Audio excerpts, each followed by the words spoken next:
At T-Mobile, our critical mission is providing unparalleled 5G coverage for when connectivity is mission critical. Introducing T-Priority, America's best 5G network experience for first responders, even in times of congestion. More capacity, faster speeds, better coverage. T-Priority from T-Mobile, built for tomorrow's emergencies, ready today. Discover more at t-priority.com. For qualifying organizations on eligible rate plans, coverage not available in some areas and may be impacted by emergencies. This episode is brought to you by Shopify.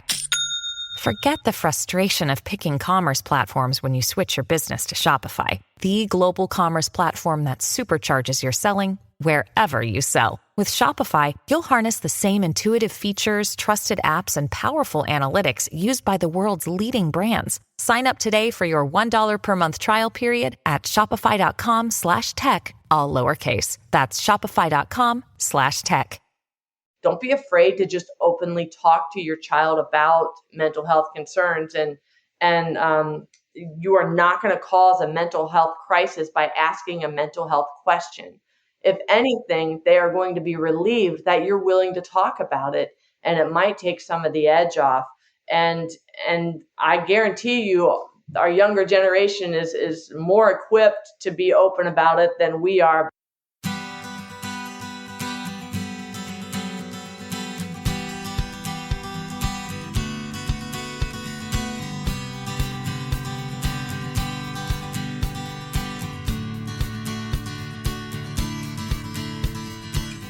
Welcome to Parent Footprint with Dr. Dan. I'm Dr. Dan. This show is about making the world a more loving, accepting, and compassionate place, one parent, one person, and one child at a time. The key to raising healthy and engaged kids is for us parents to seek the same in our own lives while striving to be the best versions of ourselves each day. No matter who you are or where you came from, with increased awareness, you can be purposeful about leaving a healthy footprint for your children, your family, and all those you care about while living your own life to the fullest. Today's show is so aligned with our mission. Today's show is Mental Health is a Back-to-School Essential with our guest, Bonnie Jean Feldkamp. Bonnie is a wife, a mother of 3 kids whose ages span 2 decades. She's a writer and columnist who often seeks to understand how current events and family life intersect. Bonnie ties personal experience, as you will hear shortly, to social issues to help readers empathize, relate, and care. She's an award-winning columnist, and her most recent award came from the National Federation of Press Women. And in 2021, she earned first place in the editorial opinion category for the 3rd year in a row. Bonnie is the media director for the National Society of Newspaper Columnists, a member of the Cincinnati Enquirer editorial board, and board member of the Greater Cincinnati Society of Professional Journalists. And very importantly, Bonnie is an avid gardener, a bird nerd, and a conservation enthusiast. Bonnie, welcome to the show. Thank you for having me. It's great to be here. Okay, so there's so much for us to talk about in terms of the topic of the show, mental health, getting back to school. Everyone's talking about, any of us who have kids are talking about, and work with kids are talking about this whole thing. Before we dive into that important topic, I mean, you have a great story. I mean, you have so many stories in your life, and I think I'll start with asking, how did you actually become a writer? Well, it's funny because as a child, and I don't know if this is a colloquial thing of where I grew up, it was assigned to me as punishment constantly.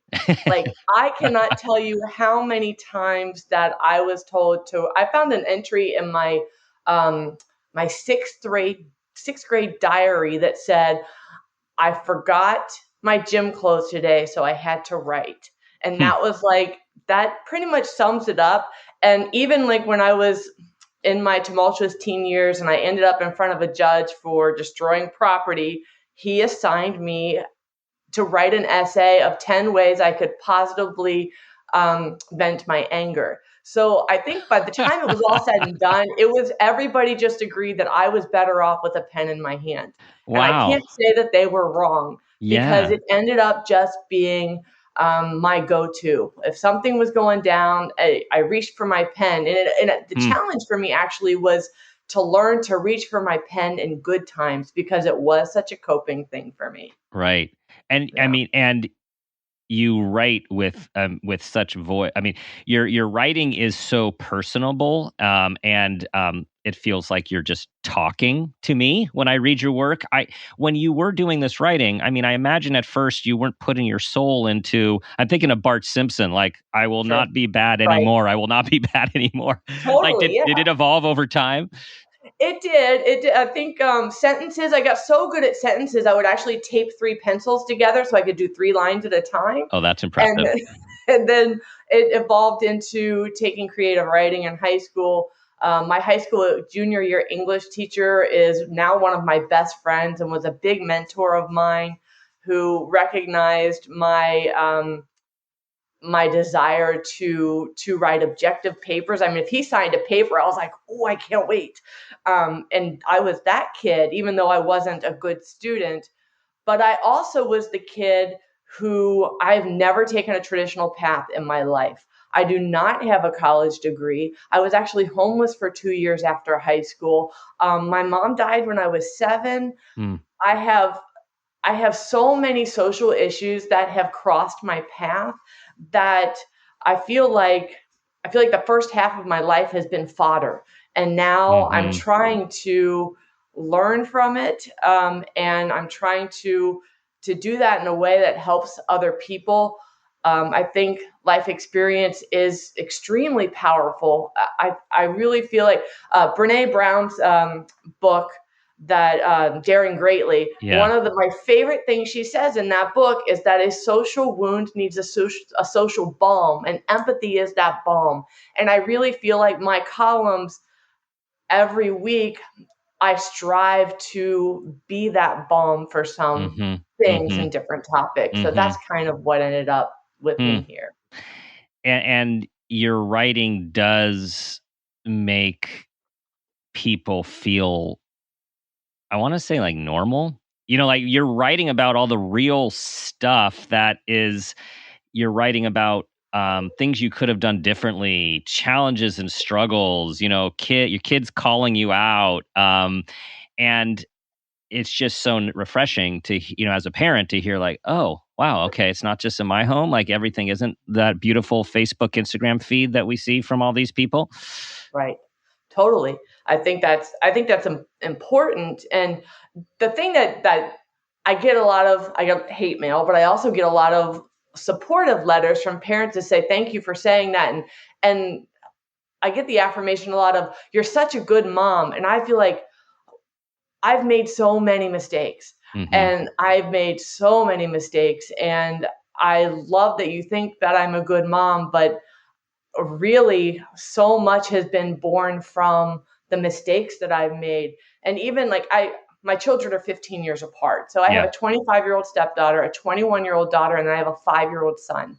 And sometimes my 21-year-old, she'll tell me, she goes, sometimes your columns are hard to read because I understand that you've learned things from your mistakes, but the mistakes were made with me. and I understand that. And it's good for her to see that evolution in me, but I can also understand why she wishes I could have learned that prior to making the mistakes with her. And I try to be real about that.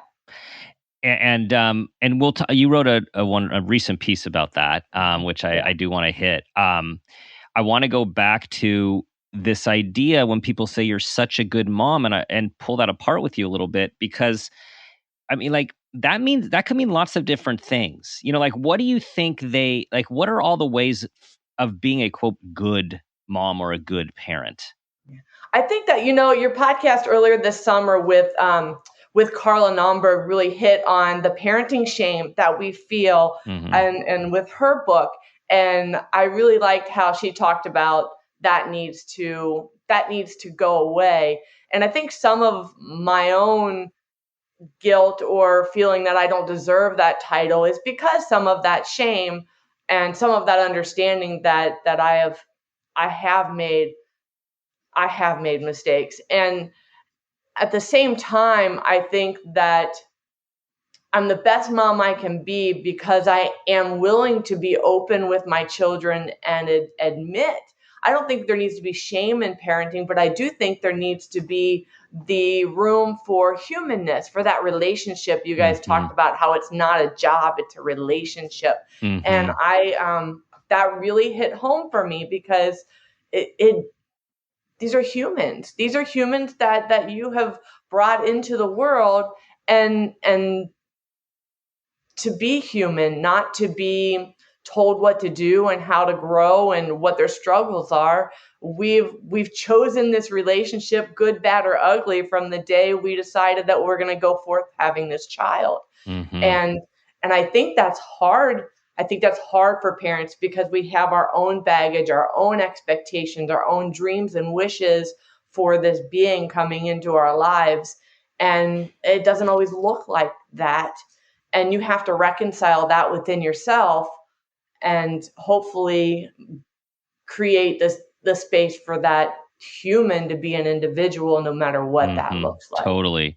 Yeah. I mean, I've found too, as I've aged in the lifespan and as a parent, so much of our so much of our pain and worry and fear comes with this expectation that we get about how we should be as a parent, how our kids are supposed to be, how they're supposed to turn out, how it relates to who we are.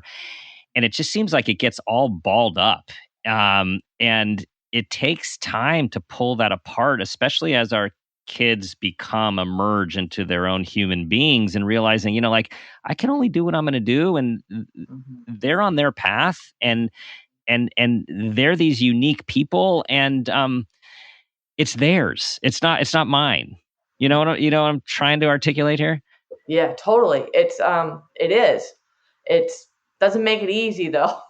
And no. There's so many times I think I've said to myself that in parenting at every stage, I can't learn this for them. This is something they're going to have to figure out on their own. And it's the little things of, like, my kindergartner came home the other day, and he's in dance class, and he had sashayed to his chair, and he came up to me and he goes, "My teacher doesn't know what a sachet is." And she told me to go back and walk to my seat the right way. And I was like, "Oh, buddy, his little personality has just been squashed." Right, already. At the same time, yeah. There's a time and a place to sachet, and maybe kindergarten class isn't for whatever they're doing. And it's as basic as that. And it's as big as some of those deep, dark spaces and incidents that happen when our children are maneuvering friendships and romantic relationships, and they have to figure out what it's like to set boundaries and all of that. And it's big and it's scary, and it's all very balled up inside of the parent, I think, whether it's a sachet or whether it's, navigating a backseat of a car. It's hard. It's hard, and it is, again, as we get older, hopefully we gain more awareness about ourselves and what we're reacting to, so we have this pause. And for all you younger parents listening, or soon to be parents, new parents, like, if you could start that journey now, I'll speak for Bonnie and I, you'll probably be way ahead of where we were as right when it starts, right? It's like the sooner you can have this awareness of what goes into these moments when we're stressed out or when we think things should be a certain way, and just take a deep breath and pause before we just react. Yeah. And speaking of just reacting, so your most recent piece, we're slowly working our way to actually the topic of the show of getting back to school. Yeah. Okay. No, that's fine. Yeah. So, but this is all about parenting, and this is all about mental health. So, your recent piece, "Kids may understand when they're older, but it doesn't mean they're wrong." You describe a scenario in the car with your daughter and your son, and how that plays out. So share that with everybody. Well, it was a big kind of moment for me, because after being away, for the pandemic and before vaccines, I hadn't seen my 21-year-old in over a year. And so now we're all back in the mix again. She has her own apartment. She lives on her own. Mm-hmm. And we're all in the car. And he said something, and I reacted, and I was like, no, you don't say that. And my daughter was like, well, no, you can always talk to mom how you feel. And she felt like I was shutting him down and just telling him what he was saying was not permitted, and telling him to swallow his feelings. And that was, and I understood that, and to her credit, she waited and she didn't say anything in the moment. She messaged me later and said, hey, Mom, can we talk about this? And I said, sure. So I went over to her place when my son was at school, and he and she basically told me that she didn't agree with how I responded, that it brought up some memories from when she was a child. And I instantly was defensive and said, no, I'm not you don't have input on parenting your little brother. And I was short and defensive. And then she started to cry. And then I was like, okay. I took a deep breath, and then I decided to reapproach and say, hey, I am so glad that you love your brother so much that you're willing to come talk to me when you think something's up. Mm-hmm. And I should know that the way I reacted and how I shut him down on his feelings to talk about later would have triggered you. And I should have circled back with you and said, hey, when we got home, I sat your brother down and we talked about X, Y, Z. We read a book. We did. And I should have included you in the resolution, knowing that you were part of the conflict. And that's on me. Mm-hmm. And then I came back the next day after sitting and with it and journaling about it. And I told her, I was like, I know that some of your trauma stems from some of my parenting decisions, and I can't fix it, but I definitely want to be part of helping you heal from it. So, and that's hard as a parent, is to look back and some of the things that were done and wince a little bit, like, oh God, what did I do? And how that has lasting imprints on a child. Mm-hmm. That's hard. Yeah. And I'm finding myself thinking, saying, man, Bonnie Jean, you're a good parent. And then so it's like, what does that mean in this moment? Because you're going to say, well, I wasn't a good parent when I did or didn't do some of those things that impacted my daughter, and I don't feel like I was a good parent in the car when I kind of shut her down or was defensive. Mm-hmm. But being a good parent is being honest, is communicating, is looping back, is being vulnerable and admitting when we're wrong, and having the respect and validate our child's experience, and move alongside them as they walk through life. Thank you. Try and take that to heart. Yeah. It's easy to beat ourselves up. I can Bonnie bash all day long. I'm a pro. Yeah, it's really easy. And I say, I think that, caring parents are really hard on themselves. And it's just important to say this stuff out loud so we can, reset and focus on some of the things that we're doing right, or, whatever quote right is, but doing the best we can with what we've got in any given moment. So let's move to mental health and getting back to school, because as we both know, the mental health has taken a toll for people of all ages, and particularly kids, adolescents, and young adults. Seems to be that the people who need people the most at these formative years and have been separated from people in too many cases. So you decided you're writing a 3-part back to school series for creators, which is focusing on this mental health, milestones, and back to school essentials. So tell us where this came from and, where this is going. Sure. It all kind of stemmed over this summer. I guess the series came out of this summer. We as a country have been losing our minds over and using the mental health cry as the backbone for fighting against things like critical race theory, fighting against things like bathroom bills and the transgender rights and things like that. And then when we hit the back to school season, now the mask mandates are back. So the mental health cry was coming again of all these kids, these poor children. And so I really was like, okay, wait a minute. Let's just take a time and really assess what are the back to school mental health issues and can we address those? Because we know, and by we, I mean the royal we, I guess, is that suicide and hospitalizations for mental health increase during the school year.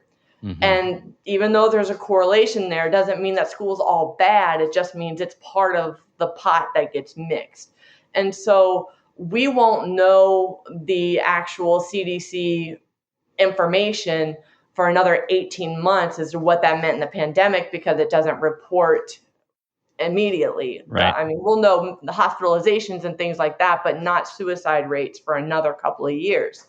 So I really wanted to talk about what that correlation meant and what we as parents can do to help soften that a little bit, because we talk about adolescents and how they need that human connection, but something that really hits me also having a kindergartner is how many of those babies are crying going into school, which is normal. But what is different is not the masks, because whatever, they've never done this before. So a mask and a backpack's required. It's what you do. Right. But what's different in what my son pointed out was that he's like, sometimes kids cry and they say, I want my mom or I want my dad. And I was like, well, what does the teacher do? And she says, I know. I said, does she give them a hug? Oh, no, that's not allowed. And because of social distancing. And for me, a 5-year-old not being physically comforted, mm-hmm. that's huge, because that's how they receive comfort in my experience. A 5-year-old is not going to talk through their feelings. They're going to bury their head in your chest while you stroke their back. And they feel that comfort from a loving adult. But mm-hmm. this social distancing has removed that capability from a kindergarten and early elementary school teachers. And for me, that means way more than a mask. Right. Is that ability to comfort. Mm-hmm. And so hug those little ones extra more when they get home, because they mm-hmm. haven't had a hug all day. Mm-hmm.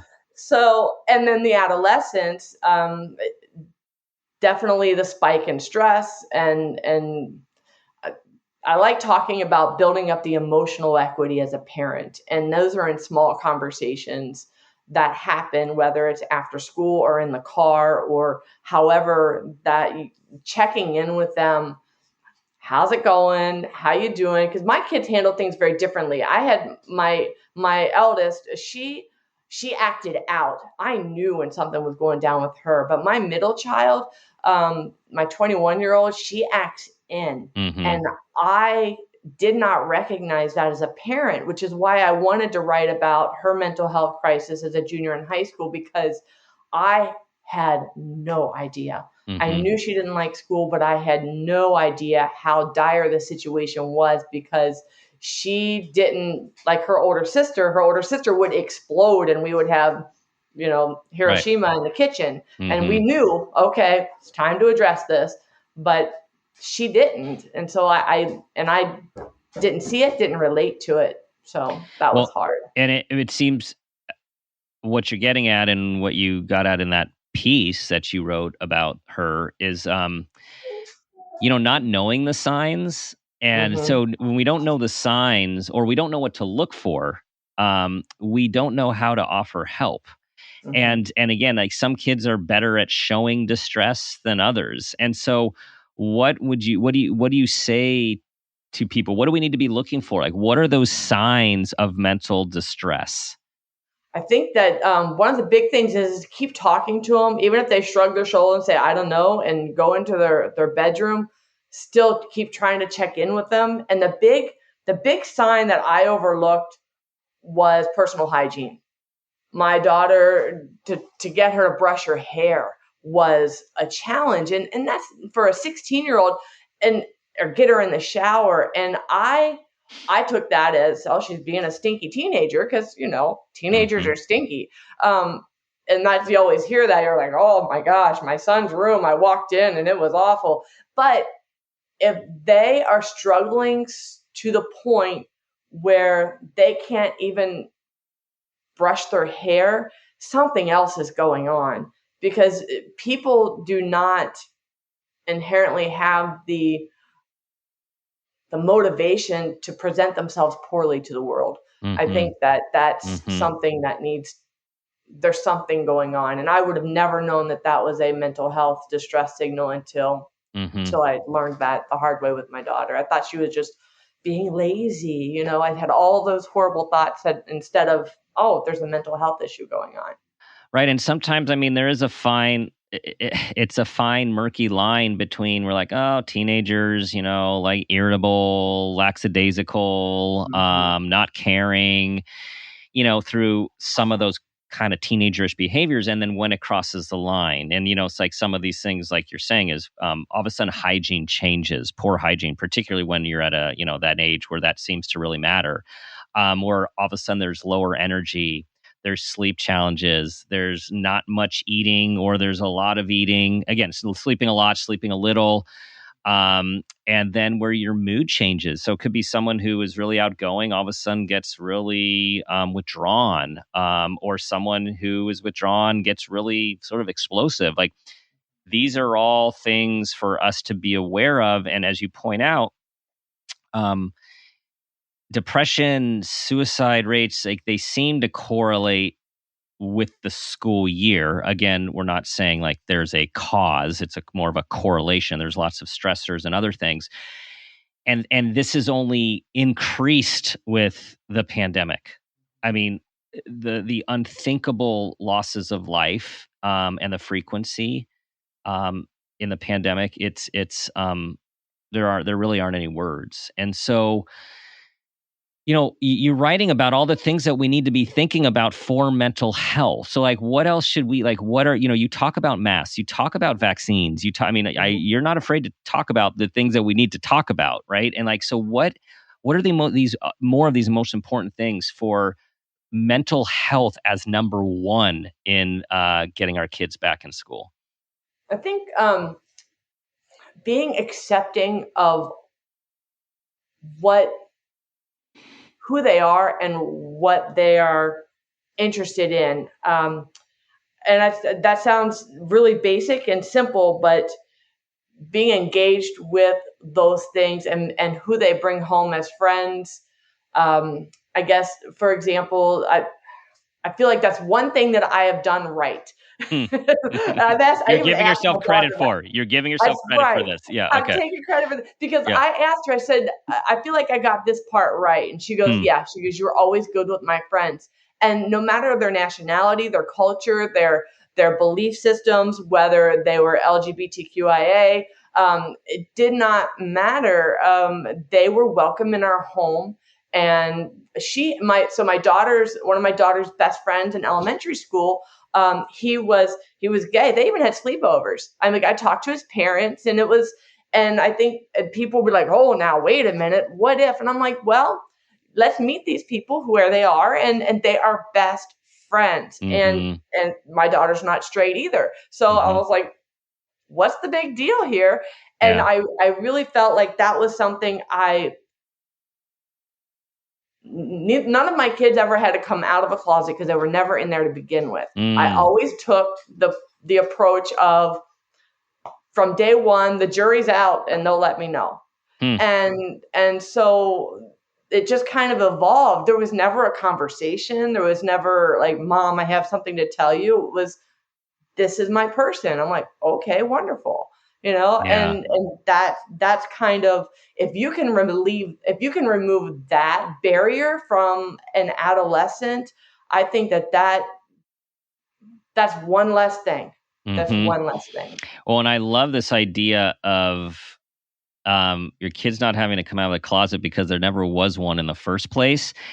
That's beautiful. And also, let's expand that for everyone, which is, that closet being for anything, not Mhm. just, the what we think of in terms of sexual identity, like anything about who you are, or, Mhm. again, all these expectations that were put on us, and then we have parenting expectations, and then we put them on our kids. But the whole idea that a child can be who they are without judgment, Mhm. much easier to say than to do. It is. I remember one thing my daughter told me, and it's kind of funny, but at the same time, I'm like, ooh, maybe I kind of overdid that. She goes, I was always afraid to tell you my dreams, because the second I told you my dreams, you would have a list and a Google search and figure out what programs we could find in the city. And so I had to make sure it was something I really wanted to do, because you had already had it lined up the next day. Mm, And that, again, I think that, yeah, you can overdo it and overschedule, but I always aim to be, what's your jam? Okay, right on. yeah. Let's find out what we can find in the city so you can be part of other people that's their jam too. Yeah. Nice. Nice.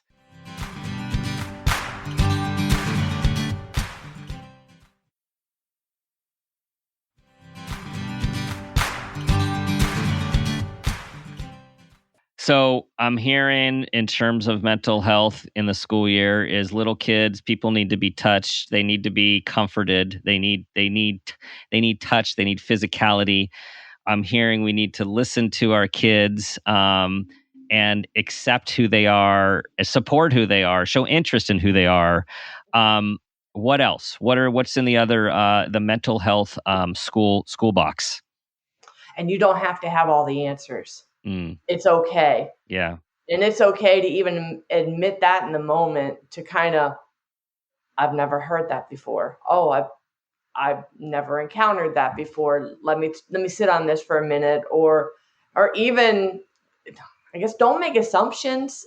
You don't have to have all the answers. And another mistake that I made was trying to relate to my child in the way of, oh, I went through that and this is what happened to me and all of that. And some of that's great if they're open to it, but that shouldn't be your go-to, because I can't tell you how many times I started down that road trying to contribute to a conversation. And one of my kids will say, Mom, I'm not like you. Mom, that's not Mm, me. Mom, I can't, that's not what I can do. And they felt like that I had expectations of them to solve the solution, or experience a situation the same way I did when I was in high school. So maybe pontificate less and yeah. validate more. Yeah. That's a big Yeah. one. That was a Yeah. big one. And validation looks a whole lot like mom biting her tongue. Let me just Yeah. tell you that. Yeah. Yeah. You just reminded me. I'm halfway into the book by Valerie Kaur, "See No Stranger," which is just an amazing book.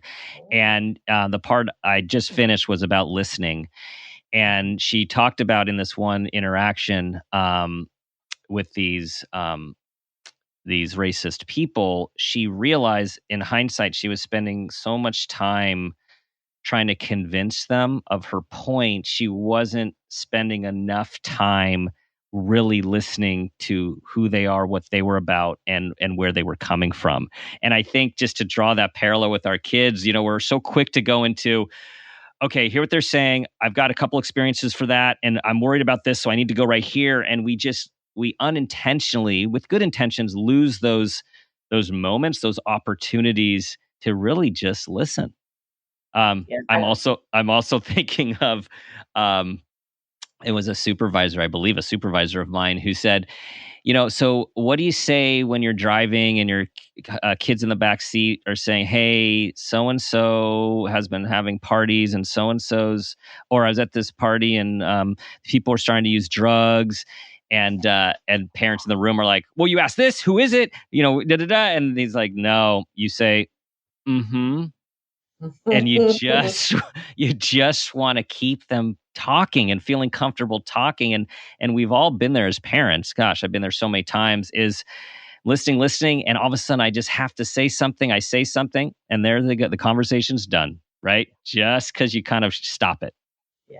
And it's a lot of active listening. So I think of, like, so a kid comes in the door and they're super frustrated. And I say in one of my pieces, I feel like a kitchen bartender. So like they walk in the door from the bus and I'm pouring a glass of milk or tea or whatever and say, all right, come have a seat. How was your day? And say somebody walks in the door and they're like, oh God, I bombed that test. That's awful. And as a parent, I'm like, well, did you study? Right.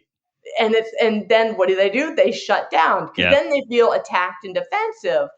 And said, maybe you should say something like, and the active listening of just repeat what they said back to them. Oh, I bombed this test. Pour that drink, put it down in front of them. Oh, it was a rough test, huh? And then let them just continue to say, put on your bartender hat and serve it up. That's such a great analogy. And everyone talks to bartenders, right? Like nonstop. Right. Bartenders are like amazing at just keeping the conversation going. Yeah. Mm-hmm. Yeah. And I think maybe that's the message right here, Bonnie, is like, how do we want to keep the conversation going. And there are so many things that we can say to our kids to make sure that it stops immediately. Yeah.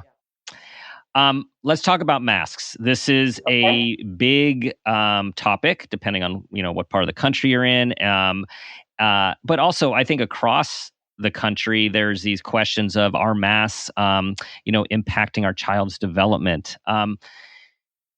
You wrote a piece on that too. So tell us what you think about masks.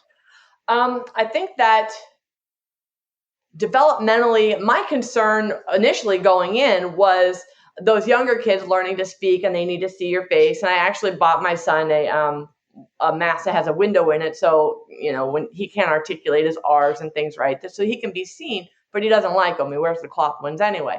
So those were my initial concerns, but they were saying no. And the facial recognition, those kinds of things. Oh, they're not going to be able to read emotions. And well, that's not really the case because they're not wearing them 24/7. They still see mom at the end of the day and they see her big smile or her frowny face or whatever. So they're still getting that at home and in other situations. And there's no data that shows that it impedes their development whatsoever. But if they don't wear a mask and somebody at home gets sick, we run the risk of them having some mental health distress of where did it come from, who brought it home. And not that they would, we don't blame it when, a 2-year-old gives grandpa a cold, but right. If we're going to talk about mental health disparities with wearing a mask, we have to talk about what are the concerns if they don't wear a mask and the virus spreads in their community and someone in their household is sick or dying. That is mental strain as well. Mom, dad, sister, or cousin being really sick is scary and has a mental health impact. So I think that we have to talk about on both sides. Mm-hmm. Yeah, and the debate continues to be, the odds. It's like the pros and cons and which has larger sweeping cons if we have masks off for a time being or we have masks on for a time being. And we want kids in school, right? Yeah. I think most of us are like, oh gosh, please don't shut down schools again. Please keep our kids in school. Right. Totally. My son loves school and keep him there. There are kids like my daughter who had a mental health crisis. She finished school online and she was fine for that. And in a lot of communities, you still have that path if that's what's best for your child. And I also, I just think that's what we have to think about is making those adjustments for what is best for your child. Mm-hmm. And since you write about the tough issues, we're going to keep talking about them. You also have a piece on vaccines, and you share about your own physical struggles that you're very familiar with shots, and what vaccines mean to you. They mean that I get to live my daily life in a little less fear, and I'm like, load me up. I'll take whatever you want to give me. I self-inject Humira for autoimmune arthritis, and it has meant my quality of life, sustaining my quality of life. So I went from being very lackadaisical about my flu vaccine to now I get it as soon as I can. each year. I get a pneumonia vaccine for the same reason. I've had both of my Pfizer injections. I look forward to getting my booster. And honestly, my biggest concern right now is waiting for my 5-year-old to be able to be vaccinated, because I want to create a vaccinated bubble around him, but with him interacting with other kids at school, that's not realistic. So when I think of how soon can he get vaccinated, I'm ready. I'm ready. Mm-hmm. And he understands that that's non-negotiable, that when it is time, he will be vaccinated, just like he will get his flu vaccine this year. And what in your part of the country, Kentucky, Ohio area, what where are people at with that? Because not everyone agrees with this. Right. No, it's a pocket. It's definitely pocket. So I'm in Jefferson County, Kentucky, which is Louisville currently. Mm-hmm. And that is definitely one of the 2 blue counties in Kentucky. Mm-hmm. And it's definitely, but it's still split, because you can't even say that pushback on vaccines are a Republican issue or a Democrat issue, because it's across the board. So we're pretty much a mixed bag. I think I think the state of Kentucky is right at like 54%. Yeah. So yeah. And again, I just thinking of listening is that there's so much going on in our world. There are so many pressures. You get information based on where you listen and where you watch. And it's like, I think how we can just try to listen to everyone, try to get right, like try to understand people's perspectives while also really having an emphasis on safety and, again, mental health. Like, and they go hand in hand. It's like, it's so easy to talk about, it's much easier to talk about physical disease and physical illness, and this conversation about mental health for all of us, and especially our kids, it's so important. And I do feel is getting more and more airtime as we've gone on through the pandemic. Yep. The kids are better at talking about it than we are. We still have some of our older generational stigmas around mental health. And I really think that one thing I tried to hit in one of the pieces is that don't be afraid to just openly talk to your child about mental health concerns. And you are not going to cause a mental health crisis by asking a mental health question. Right. If anything, they are going to be relieved that you're willing to talk about it, and it might take some of the edge off. And I guarantee you, our younger generation is more equipped to be open about it than we are, because we still have some of, at least older parents like me. I'm 46. I'm an old mom. We have some of those old stigmas still attached to mental health meant that you were a lesser than person. And that's when if you wanted to talk about mental health crisis or mental health issues, and that's not the case. Mm-hmm. Right. And the change with your piece on therapy is just like how, a therapist can be a parent's best helper. And, we have come a long way, I believe, in the stigma of counseling. It's like, it's a really common thing. Kids actually ask, can I go to therapy? And which I appreciate given what I do. And you're a huge fan of therapy for people of all ages and especially children. Yes, totally. Yep. It's a resource. Use it. Okay. So, as we're approaching the parent footprint moment question, before we get there, let's just bring this home for everyone in terms of if we can give people maybe like 1, 2, or 3 points of wisdom, the ball for them to keep their eye on when it comes to going back to school and supporting their children's mental health. What would you say to them? I would say check in.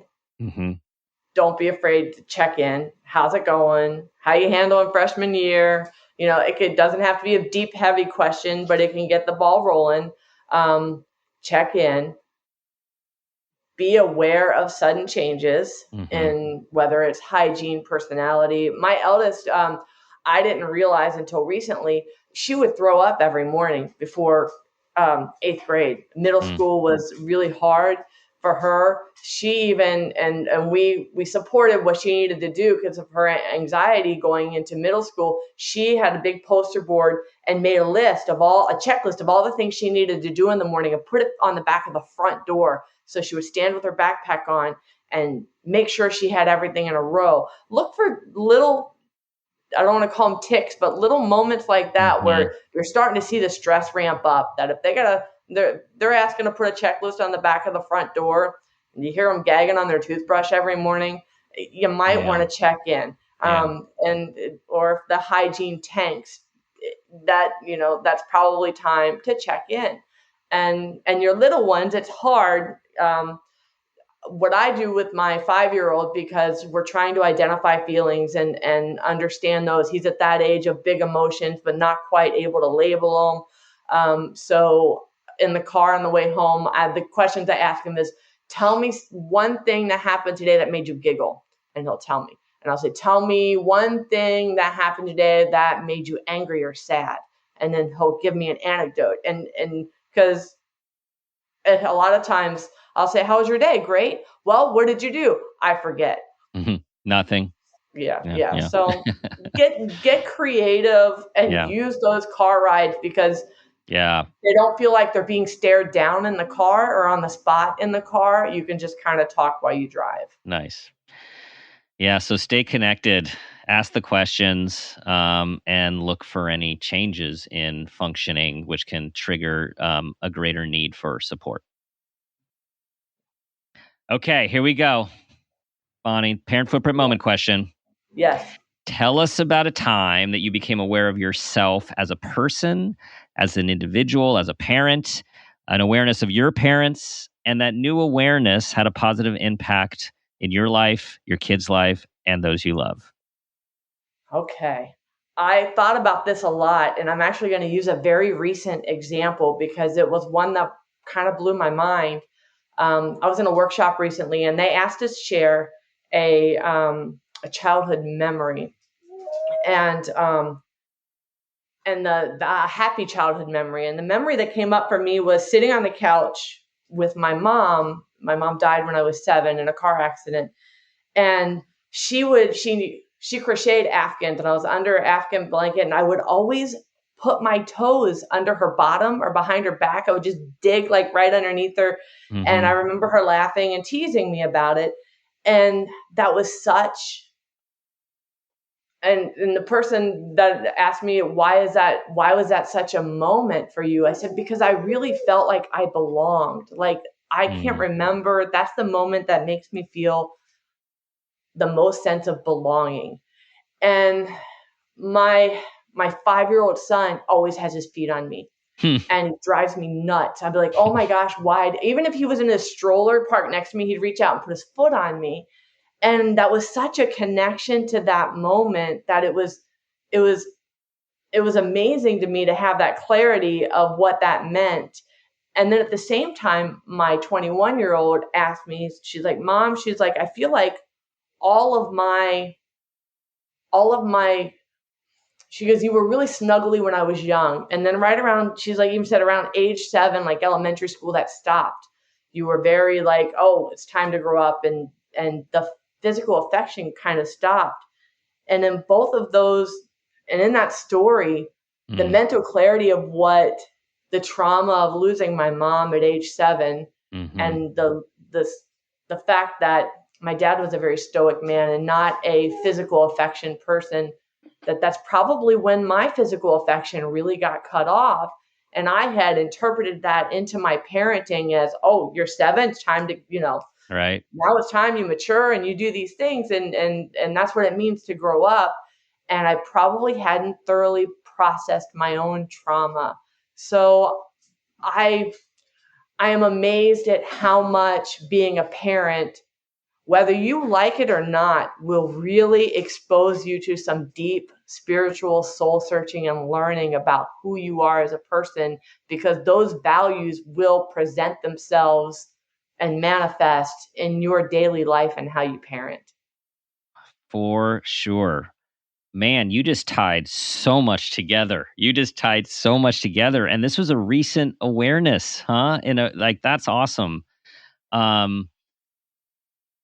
I mean how the feeling of your feet under your mom would create such a warm feeling of safety, and then that to just be taken from you, and with that, a lot of touch that you just assumed, right? Assume like, oh yeah, that's what happens when you get older, and then how that transmits to unconsciously your own parenting. So yeah, like this is how it works, people, and Bonnie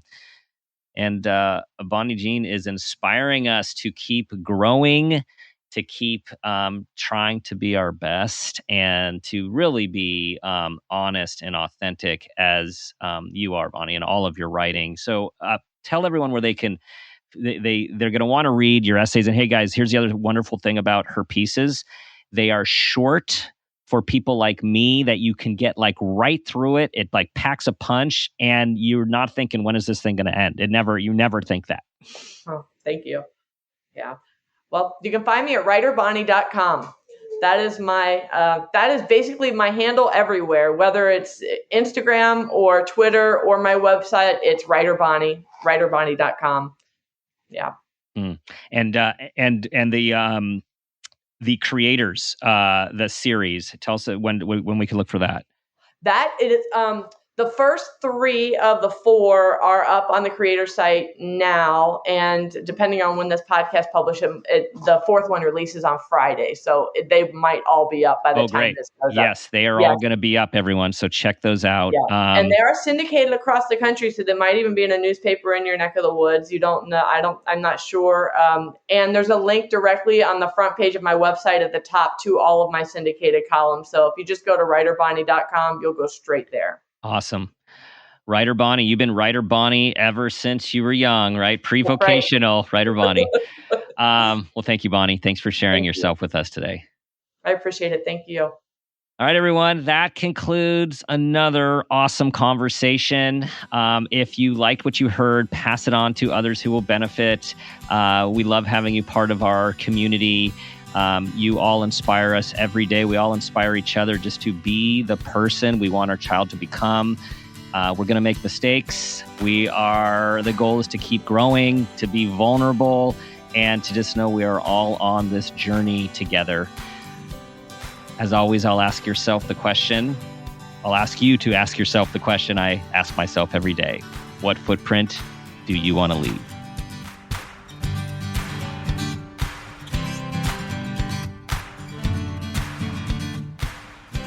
This has been a Peters and Rossi production. Parent Footprint with Dr. Dan is produced by Laura Rossi. Our engineer is Phil Rossi.